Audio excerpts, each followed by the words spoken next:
राजस्थान सरकार ने माननीय सुप्रीम कोर्ट में जोधपुर हाईकोर्ट के फैसले के बाद से एक कैविएट दाखिल किया है ताकि एनसीटी या फिर केंद्र सरकार बीएड अभ्यर्थियों के प्राथमिक शिक्षक भर्ती में एलिजिबिलिटी को लेकर के अगर कोई याचिका दायर करते हैं तो उसमें राजस्थान सरकार के पक्ष को भी सुना जाए, जो कि वह बीएसटीसी यानी डीएलएड अभ्यर्थियों के पक्ष में है। हिमाचल प्रदेश सरकार भी प्राथमिक शिक्षक भर्ती में बीएड अभ्यर्थियों को एंट्री देने के पक्ष में नहीं है। दिल्ली के मुख्यमंत्री श्री अरविंद केजरीवाल जी के द्वारा भी डीएलएड अभ्यर्थियों के पक्ष में एक ट्वीट किया गया है, आप स्क्रीन पर देख पा रहे होंगे।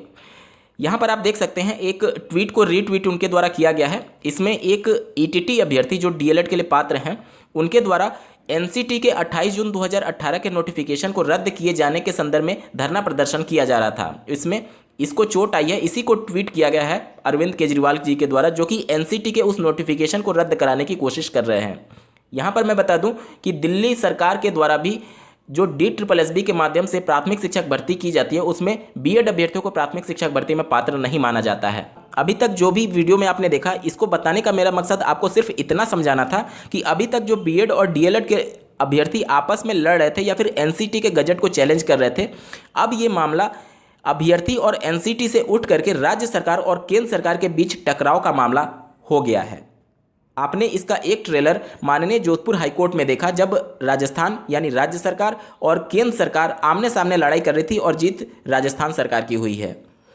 अब जब ये मामला सुप्रीम कोर्ट में जाएगा तो सभी राज्य एक तरफ और केंद्र सरकार एक तरफ लड़ाई करेंगे। अब इसमें पक्ष किसका मजबूत होगा ये जानना आपके लिए बेहद जरूरी है, क्योंकि इसी से आपका भविष्य तय होने वाला है। देखिए, माननीय जोधपुर हाईकोर्ट ने जो फैसला दिया है उसमें 2-3 बहुत ही महत्वपूर्ण पॉइंट बताए हैं। पहला, केंद्र सरकार के पास कोई भी अधिकार नहीं है एक संवैधानिक दर्जा प्राप्त संस्था को कोई आदेश जारी करने के क्रम में कि वह किसको पात्र माने अथवा ना माने। दूसरा, उनके द्वारा यह मेंशन किया गया कि एनसीटी के पास नोटिफिकेशन जारी करने का अधिकार तो है, लेकिन इनके एक्ट में ये मेंशन किया गया है कि एक कोर कमेटी होगी जो कि किसी भी नियम को पारित करने से पहले वह उसकी समीक्षा करेंगे और सभी राज्यों से इसका सुझाव सलाह लिया जाएगा। लेकिन एनसीटी ने ऐसा नहीं किया, डायरेक्टली केंद्र सरकार के द्वारा दिए गए आदेश के आधार पर नोटिफिकेशन 28 जून 2018 को जारी कर दिया। तो ये 2 महत्वपूर्ण पॉइंट हैं। इन 2 महत्वपूर्ण पॉइंट पर माननीय सुप्रीम कोर्ट में भी चर्चा होगी। अब देखिए परिस्थितियां क्या बनेंगी। देखिए, अब ये हो सकता है कि एनसीटी एक्ट 1993 में ये प्रावधान किया गया कि केंद्र सरकार डायरेक्टली कोई हस्तक्षेप नहीं करेगी, लेकिन अगर कुछ ऐसी कंडीशंस हो जाएं कि एनसीटी संस्था सही से फंक्शन नहीं कर पा रही है, सही से रन नहीं हो पा रही है, या फिर उनके कुछ पद खाली हैं, या फिर पूरा पद खाली है, या फिर ये संस्था ही दिवालिया हो गई है, या फिर ये संस्था बंद हो गई है, उसी कंडीशन में केंद्र सरकार के पास शक्ति होती है एलिजिबिलिटी क्राइटेरिया तय करने के कंडीशन में। अब अगर एनसीटी एक्ट 1993 में संशोधन करके केंद्र सरकार को कुछ और शक्तियाँ दे दी जाए कि वह डायरेक्टली कोई नोटिस जारी कर सकती है केंद्र सरकार एनसीटी को कि आप इनको पात्र माने या ना माने, और ये केंद्र सरकार के पास आप लोग देखे होंगे कि किसी भी कानून को पास कराने के लिए जो बहुमत होता है वो उससे कहीं ज़्यादा केंद्र सरकार के पास अभी बहुमत में है। तो अगर वो कोई भी कानून पास कराना चाहे तो आसानी से करा सकती है। आप लोगों ने पिछले कुछ उदाहरणों में देखा होगा, जैसे कि कृषि कानून हुआ या फिर अन्य कई कानून जो पास हुए हैं आप लोगों ने देखा होगा। ठीक है, तो ये सरकार के लिए बहुत बड़ी चुनौती नहीं है। दूसरा विकल्प ये हो सकता है कि केंद्र सरकार आरटी एक्ट 2009 में अहम संशोधन कर दे। अब उसमें क्या संशोधन होगा, देखिए धारा 23 के उपधारा 2 में ये मेंशन किया गया है, केंद्र सरकार के पास ये शक्ति निहित है कि अगर किसी राज्य में न्यूनतम शैक्षिक अर्हता जो डीएलएड होता है प्राथमिक शिक्षक भर्ती में, अगर उसके अवेलेबल कैंडिडेट्स पर्याप्त संख्या में नहीं हैं तो केंद्र सरकार अधिकतम 5 वर्ष के लिए वहाँ पर मिनिमम एजुकेशनल क्वालिफिकेशन में कुछ शिथिलता बरत सकती है, यानी कि बीएड अभ्यर्थियों को शामिल करने का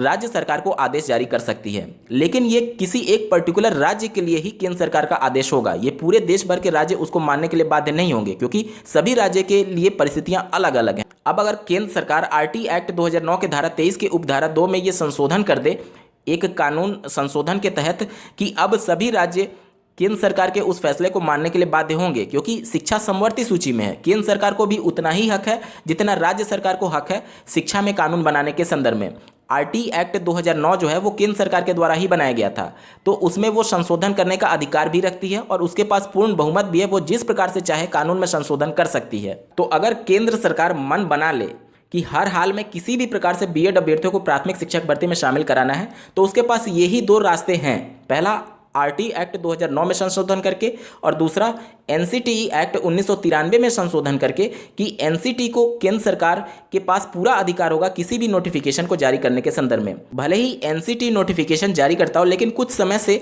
आप लोग देखे होंगे कि जो फैसले एनसीटी लेता है उस पर केंद्र सरकार का पूरा हस्तक्षेप होता है, चाहे वह बीएड अभ्यर्थियों को शामिल कराने के संदर्भ में आप लोगों ने देख लिया,